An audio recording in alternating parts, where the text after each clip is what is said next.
오늘 설교 제목을 교양 있는 신앙이라고 표현하였는데, 이는 17장 11절의 말씀에서 베레아 사람들이 데살로니가 사람들보다 더 교양 있는 사람들이어서라는 그 표현에서 가져온 것입니다. 성경에서 어느 도시의 사람들을 다른 도시와 비교해서 이렇게 평가한 것이 드문 일인데, 이렇게 표현할 수밖에 없을 정도로 이 두 도시의 사람들이 대조되는 뚜렷한 대조를 보여주는 그런 모습이 있었다는 것을 우리가 알 수가 있습니다. 아마 데살로니가 사람들이 당시 이글을 읽었다면 매우 기분 나빴을 것이겠지만 17장 전반부에 나오는 이 사건들을 보면 누가가, 그 상황을 함께 목격했던 누가가 이런 표현을 쓸 수밖에 없는 그러한 것이 충분히 이해가 됩니다. 먼저 17장 1절에서 9절에 보면 바울이 데살로니가에서 복음을 전했을 때 어떤 일이 일어났는가를 우리에게 설명해 주고 있습니다. 어떤 일이 있었기에 이렇게 평가했는지를 살펴보도록 하겠습니다. 바울과 실라는 빌립보에서 감옥에 갇힘으로 인하여 도리어 하나님의 큰 구원의 역사를 체험했습니다. 그들이 감옥에 갇힌 것이 복음의 걸림돌이 아니라 디딤돌이 되었습니다. 그들은 갇혔지만 그로 인해서 하나님의 놀라운 역사가 나타나고 또 빌립보 간수와 그 주변에 있던 가족과 사람들이 구원 얻는 역사가 일어났습니다. 그들은 빌립보로부터 시작해서 이제 아테네를 향하는 방향으로 160km 떨어진 데살로니가라는 도시에 이르게 됩니다. 데살로니가는 당시에 이 마게도니아 대륙에서 가장 번성한 도시와 같은, 수도와 같은 역할을 하는 도시였죠. 사도 바울이 이용한 이 도로는 이 로마가 전 세계를 향하여 뻗어가기 위해서 닦아놓은 그 도로를 따라 이동하고 있습니다. 당시에 로마에서 이 동양의 모든 길을 연결하는 그 길을 닦았는데, 가장 중요한 길이 비아 에그나티안이라는 중요한 길이죠. 데살로니가가 그 길을 통과하고 있었기 때문에 그 대로를 따라 데살로니가에 이른 것입니다. 또 사도 바울의 중요한 전도 전략은 이 도시 선교, 도시 전도를 통한 그 영향력의 파급, 한 도시의 복음이 전해지면 그 강력한 영향력이 있기 때문에 그는 도시 위에서 도시로 옮겨다니며 복음을 전했습니다. 늘 하던 대로 그는 유대인의 회당을 가장 먼저 찾습니다. 먼저 구약을 통해 그 하나님의 역사를 체험한, 그 구약의 역사를 통해 오신 그 메시아를 먼저 복음이 전해지는 데 있어서 이해가 빠를 수 있기 때문이죠. 또 먼저 택함을 받은 이들이 먼저 구원을 받는 것 또한 올바른 순서이기 때문이죠. 늘 하던 대로 유대인의 회당을 찾아서 말씀을 전했습니다. 몇몇 유대인들이 믿었다 이렇게 되어 있습니다. 오히려 많은 이방인들이, 적지 않은 이방인들 가운데 믿는 이들이 나타났고, 그 가운데는 귀부인들, 그 당시 데살로니가에 있었던, 지도층에 있었던 귀부인이라고 일컫는 그런 여성들이 적지 않게 믿게 되었다라고 기록이 되어 있습니다. 그런데 그런 상황 속에서 유대인들 가운데 시기심이 일어났다라고 17장 전반부에 나타나 있습니다. 그 시기심이 정확하게 어떤 시기심인지는 알 수 없습니다. 바울과 실라의 가르침으로 인해서 그 당시에 그 도시에 영향력이 있던 유대인들이 자신들의 정치적 영향력이 감소된 것을 시기할 수도 있습니다. 또 귀부인들이 믿게 되자 그 믿지 않는 남편들이 시기해서 일어난 일들이 있을 수도 있습니다. 중요한 것은 이들의 모습입니다. 이들의 그러한 불편한 감정, 시기심으로 인해서 그들은 비상식적인 행동을 하기 시작했습니다. 그들은 그 도시의 불량배들을 일으켜서 소동을 일으킵니다. 그리고는 그 소동의 주범이 바로 바울과 실라 일행이라고 뒤집어 씌운 것입니다. 마치 네로 황제가 로마에 큰 화재가 일어난 것을 그리스도인들이 일으킨 것이다라고 누명을 씌워서 엄청난 박해를 시작한 것과 아주 동일합니다. 바울과 실라이랑과 전혀 상관없는 소동을 일으키고 그 소동의 주범이 그들이라고 거짓 고소를 한 거죠. 당시에 로마 제국이 다스리고 있던 그 여러 지역에서 곳곳에서 소요가 일어났는데 그 소요의 주인공들이 대개 이 디아스포라 유대인들 가운데 있었습니다. 특별히 정치적인 메시아 사상에 빠져 있었던 사람들, 메시아가 오되 정치적인 모습으로 와서 로마의 지배로부터 우리를 벗어나게 한다라고 하는 이 정치적 메시아 사상에 빠진 사람들이 소요를 일으키곤 했습니다. 당시에 한 황제인 글라우디오 황제가 그 시민들에게 보낸 편지에 보면 이들을 엄격하게 통제하고 절대 협조하지 마라라는 명령을 내리죠. 그런 가운데 이런 표현을 씁니다. 이들은 전 세계를 혼란케 하는 전염병과 같은 그러한 행위를 하는 사람들이다. 그 황제의 명령을 잘 알았던 이 유대인들이 그것을 이용해서 이 바울과 실라 일행이 황제가 금지하여 명령한 바로 그 행동을 하는 사람들이다. 그래서 우리말 성경에 보면 이렇게 표현했습니다. 세상을 온통 시끄럽게 하는 사람들이 이곳에 왔다. 세상을 온통 시끄럽게 하는 사람들이라는 게 바로 그 황제가 지목하여 엄벌에 처할 것을 명한 그 사람들이 바로 이 사람들이다. 이렇게 거짓 고소를 한 거죠. 처음부터 끝까지 거짓이었습니다. 예수님의 십자가의 여정에서 나타나는 그런 모함, 고소와 동일한 패턴이죠. 복음을 증거할 때 나타나는 현상들이 예수님이 십자가를 향하여 나아갈 때 받으셨던 그런 거짓 누명, 고소, 그런 고난의 여정이 동일하게 사도 바울의 복음 전파에도 나타나는 것을 볼 수가 있습니다. 예수님을 십자가에 넘겨준 사람들의 의도도 시기심이었다 이렇게 말하고 있습니다. 빌라도는 그 유대 지도자들이 시기심으로 예수님을 죽게 하려는 것을 알고 있었습니다. 그러나 그 또한 비겁함으로 그것을 묵인했고 그들의 거짓에 동참하여 예수님을 십자가에 넘겨준 것이죠. 그래서 바울과 실라가 또 위기에 봉착합니다. 근데 이번에는 잡히지 않고 빌립보에서는 감옥에 바로 잡혔습니다마는 야손이라는 먼저 믿은 그 데살로니가에서 먼저 믿기 시작한 야손이라는 사람의 집에 숨습니다. 관원들이 잡으러 옵니다. 그런데 야손이라는 사람이 마치 구약의 라합이 유대인 이스라엘 정탐꾼들을 숨겨두고 갔다라고 한 것처럼 내어주지 않습니다. 그리고 그 야손과 그 형제들이 대신 잡혀가죠. 나중에 이제 보석금을 받고 풀려납니다. 그래서 밤에 몰래 그 바울과 실라 일행이 그 데살로니가를 황급히 떠나게 된 것입니다. 여기까지가 17장 1절에서 9절까지에 일어난 상황을 보여주고 있습니다.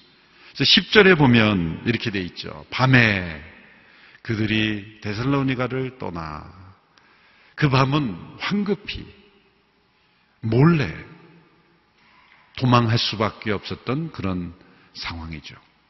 사도 바울이 데살로니가에서 복음이 짧은 시간에 전해져서 열매가 맺어지는데 어쩔 수 없이 황급히 도망할 수밖에 없는 그런 상황이기 때문에 후에 데살로니가로 여러 번 가고자 했죠. 가고 싶었죠. 그러나 사단이 막았다. 그런 표현을 데살로니가 후서에서 고백하고 있고 또 편지만 보내고 디모데를 보내는 일이 일어난 것입니다.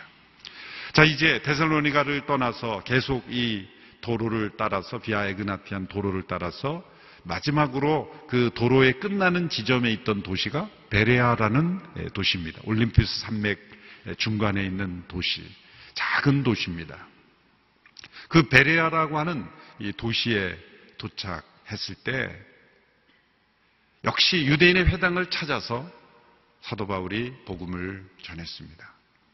그런데 그 베레아 사람들의 태도가 데살로니가에 있었던 사람들의 태도와 얼마나 대조가 되는지, 그리고 그것이 얼마나 인상 깊었던지 누가는 그들의 모습을 11절에서 이렇게 묘사하고 있는 것입니다. 11절 말씀을 우리 같이 한 목소리로 함께 읽도록 하겠습니다. 시작.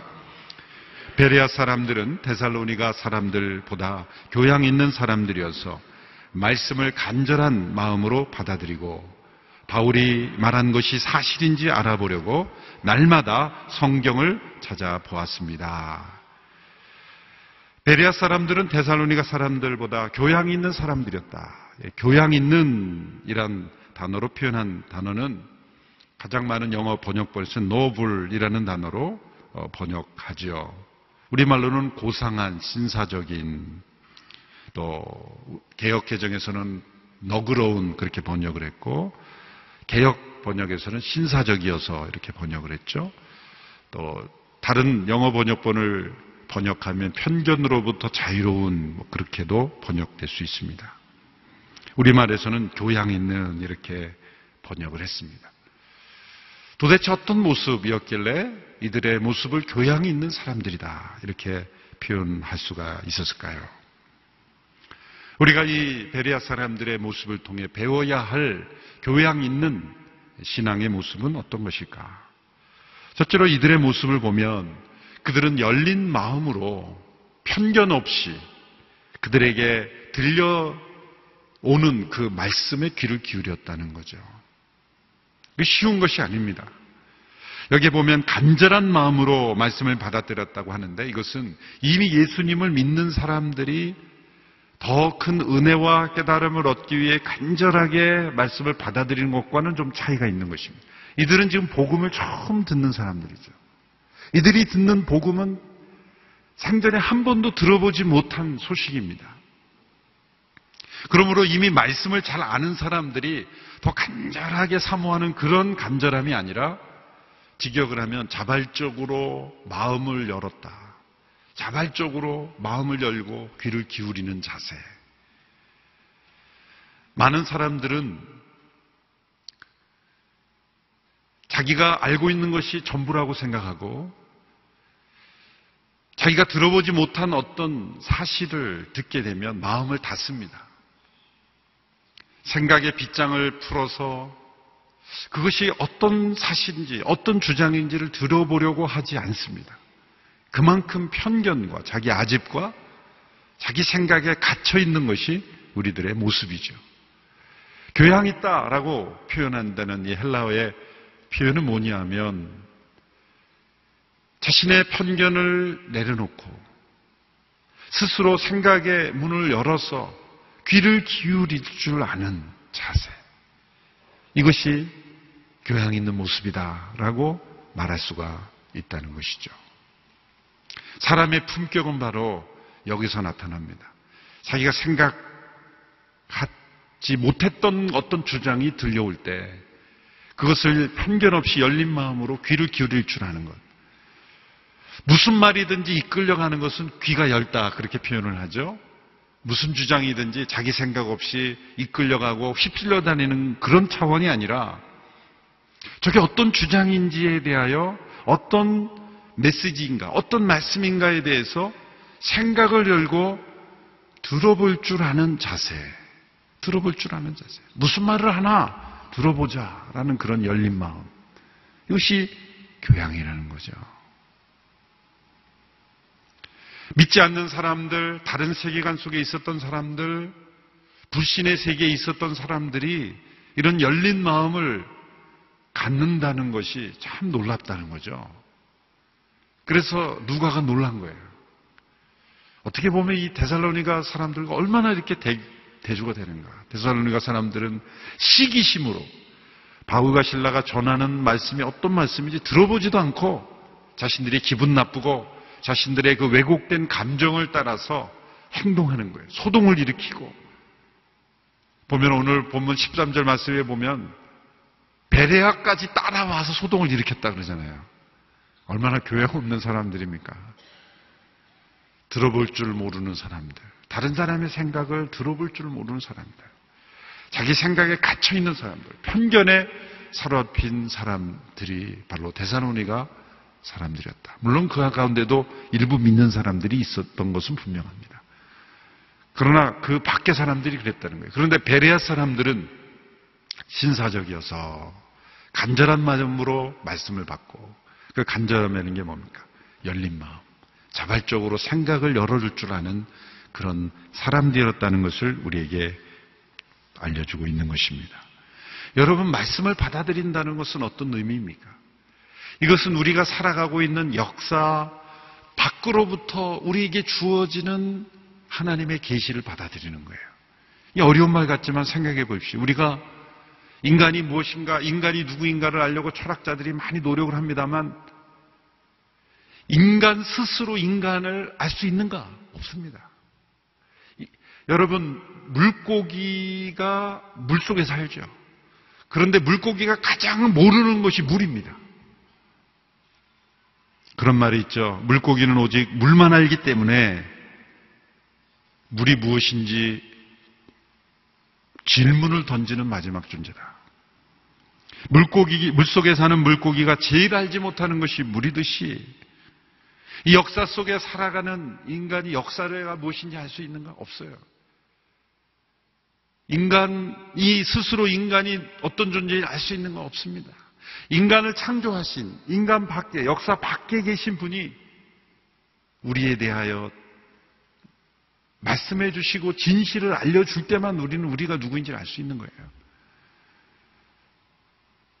역사가들이 역사가 무엇인지 알 수 있다고 말하지만, 올바른 역사의식은 역사 밖에서 역사를 봐야 되는 거예요.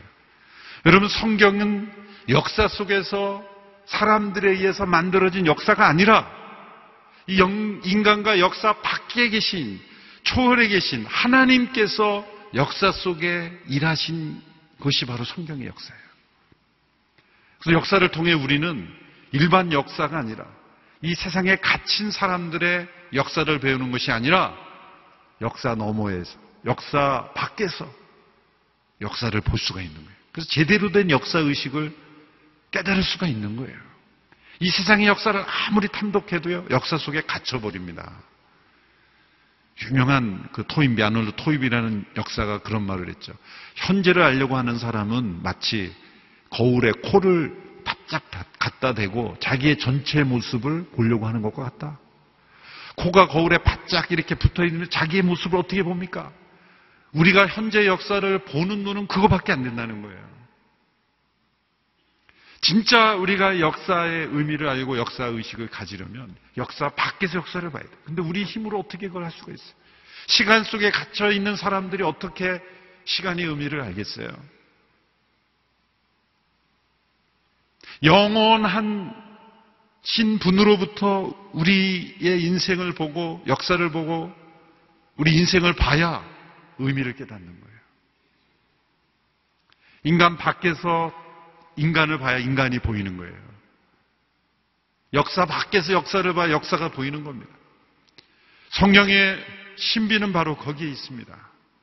성경을 통해 우리는 인간을 창조하신 하나님이 계시고, 또 역사 밖에 계신 하나님께서 역사 속에 뚫고 들어오셔서 행하신 일들을 통해서 역사의 의미를 하는 거예요. 역사의 의미를 역사 속에서 깨달으려고 하니 역사는 빙빙 돈다고 순환하는 거라고밖에 볼 수 없는 거예요. 돌고 도는 것이라고 평가하는 거죠. 인간은 동물이 됐다가 또 사람이 잘 되면 사람이 됐다가 동물이 됐다가 이렇게 돌고 도는 거라고 보는 거예요. 왜? 그 안에서만 보니까. 그러나 성경은 말씀합니다. 하나님께서 인간을 창조하셨고, 창조주이신 하나님의 눈으로 봐야 인간이 어떤 존재인지를 알게 되고, 역사를 주관하시는 하나님의 관점에서 봐야 이 역사의 흐름이 어떻게 되는지를 아는 거예요. 말씀을 받아들인다는 것은 우리의 생각 속에 이 역사 안에 갇혀있는 인생을 사는 것이 아니라 인생과 역사 밖으로부터 우리에게 말씀하시는 그 하나님의 계시를 받아들이는 거예요. 얼마나 놀라운 일입니까? 우리의 생각을 열고 말씀을 받아들여야만 우리는 인생이 무엇이고 역사가 무엇이고 무엇을 위해 살아야 하며 역사가 어떤 방향으로 가야 하는 것을 깨닫게 되는 것입니다. 베레아 사람들이 교양 있는 사람, 사람들이어서라고 표현한 것은 그들은 이렇게 그들에게 들려온 신선한, 새로운, 그들이 들어보지 못한 그런 말씀 속에서 자신의 모습을 볼 수 있었다는 거예요. 그것이 신앙 있는, 교양 있는 신앙입니다. 두 번째로, 그들은 자신이 듣게 된 말씀이 과연 진리인지 검증하는 모습을 보였습니다. 11절의 모습을 보면 이렇게 표현이 되어 있죠. 다시 한번 보시면 11절에 그들은 말씀을 간절한 마음으로 받아들이고 바울이 말한 것이 사실인지 알아보려고 날마다 성경을 찾아보았습니다. 사실인지 알아보려고. 여러분, 그것이 신앙의 교양입니다. 베레아 사람들은 무턱대고 수용한 게 아니에요. 묻지마 믿음이 아니었다는 거죠. 또 무턱대고 배격한 것도 아니에요. 데살로니가 사람들처럼 웬 시끄럽게 사람들이 와서 우리가 알던 거대로만 배우면 되는 거지,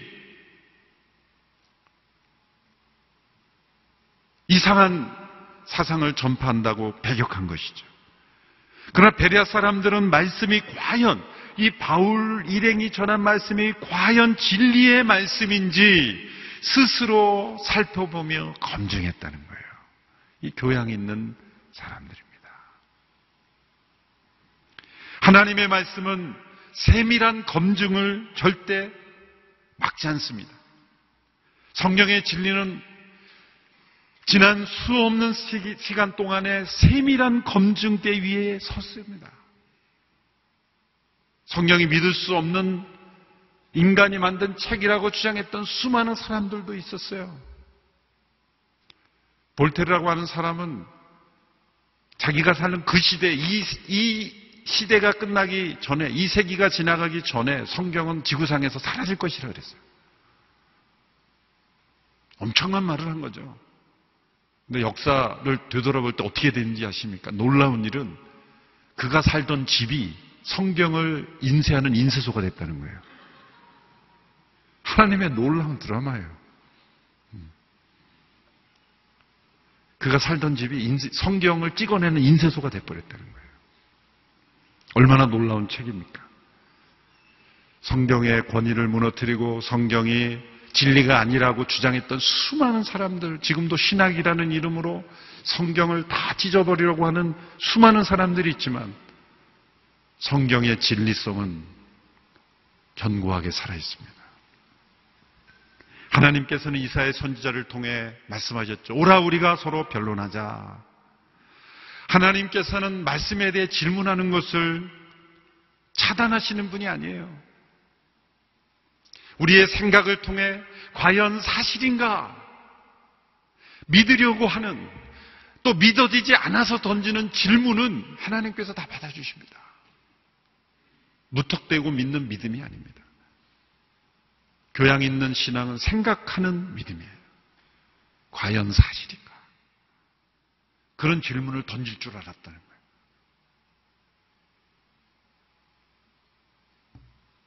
데살로니가에서 바울이 말씀을 전하는 모습을 설명하는 말씀들을 보면 이러한 관점을 지지해 줍니다. 2절, 3절을 보시면 17장 2절, 3절은 바울이 어떻게 전했는지를 이렇게 설명해 주고 있습니다. 제가 읽어보겠습니다. 바울은 늘 하던 대로 회당에 들어가 3주 동안 안식일마다 성경에 대해 사람들과 토론했습니다. 그리스도가 고난을 받은 후 죽은 사람들 가운데서 살아나셔야 했던 것을 설명하고 증명하며 말했습니다. 그리고 내가 여러분에게 선포하는 예수가 바로 그리스도이십니다 라고 전했습니다. 여기 보시면 토론했습니다. 설명하고 증명하며 말했습니다. 선포했습니다. 때로는 선포하지만 때로는 설명했고 증명했고 토론했어요. 이것은 무엇입니까? 이것이 과연 이 말씀이 사실인가 진리인가를 생각했다는 거예요. 내가 믿을 수 있는 말씀인가 생각했다는 거예요. 이것이 사실인가 검증해봤다는 거예요. 성경에 관한 토론과 증명을 하나님은 금지하지 않으십니다. 하나님의 모든 말씀을 우리가 다 증명할 수 없습니다. 그게 역사가 주는 교훈이에요. 그렇지만 우리가 충분히 이해할 수 있는 그런 논리와 증명은 가능합니다. 예배 중 전해지는 설교에 있어서도 여러분 베레아 성도들처럼 과연 이 목사가 전하는 설교가 사실인가? 진리를 말하고 있는가 검증하면서 들으셔야 돼요. 검증하면서 들으셔야 돼요. 우리의 성도님들 가운데는 말씀을 들으면서 여러 번역본을 대조하면서 저게 제대로 된 해석인가 검증하는 분도 계세요. 진짜 교양 있는 신앙인이십니다. 잘하시는 거예요. 다른 거를 들춰보는 게 아니라 정말 어떤 말씀을 인용할 때 제대로 인용을 했는지 검증하면서 생각하면서 과연 사실인가 이렇게 그것은 의심이 아니라 잘못된 태도가 아니라 더 잘못된 태도는 설교 시간에 이상한 말을 해도 아멘 이게 이상한 거예요. 편협한 발언을 해도 이상한 정치적 발언을 해도 아멘 그거 아니에요. 자기를 미워하는 말씀이 그래서 옛날 부흥사 때는 호랑이가 굴에 들어갔습니다 그래도 아멘 이상한 뭐 얘기를 해도 전부 아멘이에요. 그럼 묻지마 아멘이 얼마나 위험한 거예요. 교양이 없는 거예요. 교양 없는 신앙은 어떤 믿음의 열심보다 내가 무엇을 믿는가를 진지하게 생각하는 거예요. 여러분 믿음의 열심이 중요합니까? 믿음의 내용이 중요합니까? 내용이 중요한 거예요. 내용 없는 열심은 굉장히 위험한 거예요. 교양 있는 신앙이 아닙니다. 나는 하나님의 말씀은 사실로 받아들이고 있는가? 그 고민을 하는 것이 교양 있는 신앙이에요. 그리고 그것이 사실인가를 알기 위해서 살펴볼 줄 아는 것. 그것이 교양 있는 신앙이죠. 어떻게 말씀의 진리라는 것을 우리는 확인해 볼 수 있습니까? 그 말씀대로 이루어졌는가 안 이루어졌는가를 보문하는 거예요. 구약의 말씀이 예언의 말씀이 신약 시대를 통해 오늘 시대를 통해 이루어지고 있다면 그 말씀은 사실인 거예요. 또 그것이 진리인지를 어떻게 합니까? 우리의 삶 속에서 실천해 봤을 때 어떤 열매가 나타나는가를 보면 아는 거예요. 그 말씀대로 실천했을 때 어떤 열매가 나타난다면 그건 사실인 거예요. 여러분이 세상에서도 많은 주장과 의견과 그런 사상들이 있죠. 그 사상대로 행했을 때 어떤 일이 일어나는가? 그것이 실제 그렇게 일어나면 그건 진리인 거예요. 사실인 거예요. 그러나 약속된 일이 일어나지 않으면 그건 진리가 아닌 거죠. 베레아 사람들은 바울이 전한 말씀이 과연 사실인가를 스스로 날마다 확인했다는 거예요. 여러분 하나님의 말씀을 주일날 듣고 오늘 본문의 말씀을 집에 가서 혹은 저녁에 주중에 진짜 제대로 된 말씀인가? 이 말씀이 사실인가? 스스로 확인해 볼 줄 아는, 고민할 줄 아는, 그렇게 생각하고 믿는 그런 교양 있는 신앙 우리 모두가 될 수 있게 되기를 바랍니다. 그저 예배 시간에 설교 시간도 빨리만 끝내주면 좋지. 무슨 내용이 전해지는지 관심 없어요. 빨리만 끝나면 좋지. 이거 아닌 거예요. 고민하는 거예요. 생각하는 거예요. 찾아보고 확인하고 그리고 삶 속에서 이 말씀이 진정한 하나님의 말씀인지를 확인하는 신앙. 이것이 교양 있는 신앙이에요. 세 번째로는 그 말씀이 과연 사실이라면, 진리라면 그것은 교회 안에서만이 진리가 아니라 모든 영역에서 진리임을 받아들여야 되는 거예요. 오늘 이 시대의 가장 큰 위기는, 현대사회의 가장 큰 위기는 이 진리를 이분화시킨 거예요. 분열시킨 것입니다. 이분법적 사고를 진리에 적용시킨 거예요. 이 현상을 예언한 분이 수십 년 전에 프란시스 셰퍼라는 기독교 철학자가, 셰퍼라는 철학자는 이미 이것을 예언한다라고 말하지 않아도 그분의 지적이 지금 그대로 이루어지고 있어요. 놀랍습니다. 그분은 이 문제를 이런 그림으로 설명합니다. 그림을 보여주시면, 그림이 아니라 그냥 글씨인데요. 선을 긋은 거예요. 선을 가운데 긋은 것은 뭐냐면, 이 상층부에 있는 것은 뭡니까? 개인적인 가치, 개인적인 선택의 영역이에요. 하층부에 있는 것은 모든 사람들이 부인할 수 없고 받아들여야 되는 팩트, 사실이에요. 그것은 과학과 이성을 통해 검증된 것이에요. 사실이라는 문제입니다. 이것은 모두가 받아들여야 될 그런 구속력이 있는 진리라는 거예요. 그런데 여러분 보시면 이거 선을 금으로 인해서 어떻게 돼 있냐면은 위쪽 상층부 다시 보여주세요. 위쪽 상층부는 너에게는 가치가 있을지 모르지만 나에게는 가치가 없다. 그런데 진리를 어떻게 생각하냐면 너에게는 진리일지 모르지만 나에게는 진리가 아니다. 기독교인 너희들에게는 진리일지 모르지만 나에게는 진리가 아니다. 여러분 진리일 수 있습니까?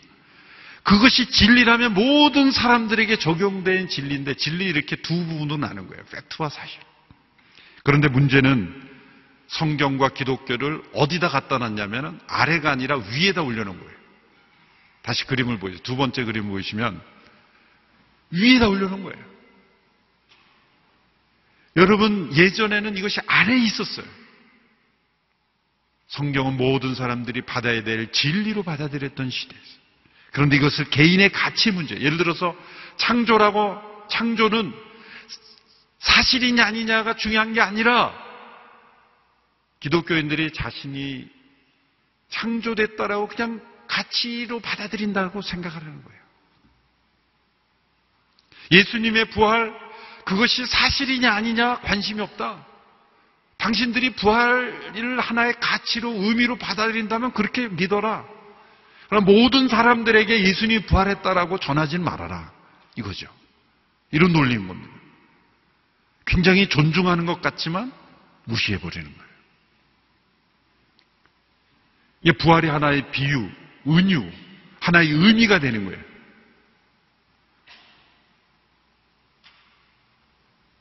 부활이 사실이냐, 창조가 사실이냐. 이것이 사실이라면 모든 인간에게 적용돼야 되죠. 부활이 사실이라면 모든 사람들에게 적용돼야 되죠. 이것이 교회 울타리 안에만 적용돼야 될 사실이 있고 다른 영역에는 적용되지 말아야 할 사실이 있는 것입니까? 그건 사실이 아니죠. 사실이라면, 진리라면 이것은 모든 사람들에게 구속력이 있는 것이 사실이죠. 이 시대는 이것을 구별해버린 거예요. 성경이 말하는 창조, 예수님의 십자가, 부활 이런 것들은 그냥 교회 다니는 사람들이 가치 있게 여기는 개인적인 선택일 뿐이지 모든 사람들이 받아들여야 될 구속력 있는 진리가 있다. 그래서 미국에서 케네디 대통령이 모든 공립학교에서 기도하지 못하게 만든 것이 바로 이런 사상의 시작이었어요.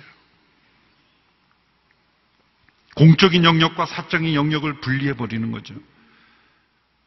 찰스 스펄전 목사님은 이러한 상태를 가리켜 복음을 우리의 갇힌 사자로 만드는 것이다. 우리의 가둬놓는 것이다. 새창살에 가둬놓는 것이다. 복음을 문화적 포로 상태에 만드는 것이다. 라고 표현한 것입니다.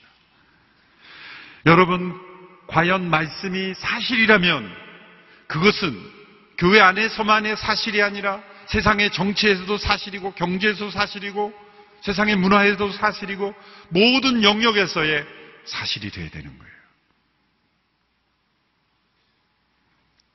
하나님의 말씀은 교회 울타리 안에만 갇힌 종교적 단지 가치가 아닙니다. 이것은 모든 역사와 사람들에게 적용돼야 될 진리입니다. 이걸 총체적 진리다 이렇게 말할 수가 있는 거예요. 여러분, 순전한 기독교라는 그 유명한 C.S. 루이스라는 분이 쓴 책은 어떻게 만들어졌냐면 2차 대전 중에 영국의 BBC 방송국에서 라디오 방송으로 방송된 겁니다.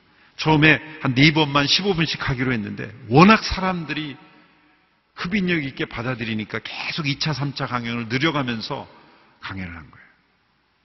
BBC 방송 공영방송 아니에요? 그 당시 공영방송에서 기독교의 기본 진리를 설명하는 방송이 최고 인기 프로그램이었다는 거예요. 그건 뭐예요? 기독교의 진리가 교회 안에서만 가치 있는 것이 아니라 모든 사람들이 구속력이 있는 진리라고 받아들였던 시대가 있었다는 거예요. 그럼 그 시대 사람들이 잘못 판단할 거예요? 아니죠. 오늘 이 시대 사람들은 교양을 잃어버린 거예요. 한번 들어볼 줄 몰라요. 그럼 성경에 말하는 진리, 예수님을 믿는 사람들이 믿는 진리가 무엇인지를 들어보려고도 하지 않아요. 그것은 그들의 선택이요 가치지 들어볼 가치가 없다. 이 교양이 잃어버린 거예요. 그 당시 2차 대전 시대에도 그 전쟁의 와중에서도 BBC 방송에서 기독교의 기본 진리에 대해서 이수리스가 나와서 방송할 때 들어보자. 그걸 막지 않았어요. 오늘 이 시대에 공영방송에 크리스찬이 나와서 기독교의 기본 진리를 방송한다 그럴 때 그게 심히 통과할까요? 이 시대에 교양 없는 시대가 돼버린 거예요. 들여보려고 하지 않은 거예요. 그럼 불교도 한번 방송하고 다 해보자는 거예요. 진리가 뭔지 서로 들어보는 교양이 잊어버린 거예요. 그것이 과연 진리인가? 역사를 통해, 말씀을 통해 증명해 보려고 하지 않아요. 그리고 그것이 진리라면 이것은 모든 시대의 모든 사람들이 받아들여야 될 구속력이 있는 것이라고 인정하지 않습니다. 교양은 잃어버렸습니다. 여러분, 우리는 하나님의 말씀이 단지 우리 모두가 가치 있는 책이라고 여기자 해서 믿는 게 아닙니다. 이것이 진리이기 때문에 우리에게 가치 있는 것입니다. 이 순서가 중요한 거예요. 교회가 많고 성경이 좋은 책이라고 그래도 가치 있는 책이라고 내가 여기기 때문에 말씀을 배우는 게 아니라 이 말씀이 진리이고 사실이기 때문에 나는 믿는 것이고 받아들이는 것이다. 이 순서를 우리가 바꾸지 않게 되기를 바랍니다. 그리고 이 말씀이 진리요 사실이라면 이것은 모든 삶과 역사 전체에 적용되어야 될 총체적 진리라는 것을 확신할 수 있게 되기를 바랍니다. 이것이 베레아 사람들이 보여줬던 교양 있는 모습입니다. 오늘 이 시대에 진리가 무엇인지, 하나님 말씀이 정말 사실인지 의심이 된다면 씨름하시기 바랍니다. 배우기 바랍니다. 책도 읽고 그리고 말씀도 읽고 대조해보고 역사적 자료도 찾아보고 검증해보고 이렇게 확인해보는 그것을 하나님은 환영하십니다. 그것이 사실이라면 우리는 순종해야 되고 우리의 모든 삶에 적용해야 될 줄로 믿습니다. 이런 교양이 있는 신앙인들이 다 될 수 있게 되기를 주님의 이름으로 축원합니다. 기도하겠습니다. 하나님 아버지, 베레아 사람들이 보여줬던 이 아름다운 신앙의 모습, 교양의 모습, 오늘 이 시대에 잃어버린 이 모습을 우리에게 보여주신 것을 감사합니다. 우리 모두가 다시 한번 하나님의 말씀에 대한 확신을 가지고 열린 마음으로 또 진리를 더 알고자 하는 마음으로 이 말씀이 사실이기에 우리가 믿고 따르는 확신에 이르게 하여 주시옵소서. 예수님의 이름으로 기도하옵나이다. 아멘.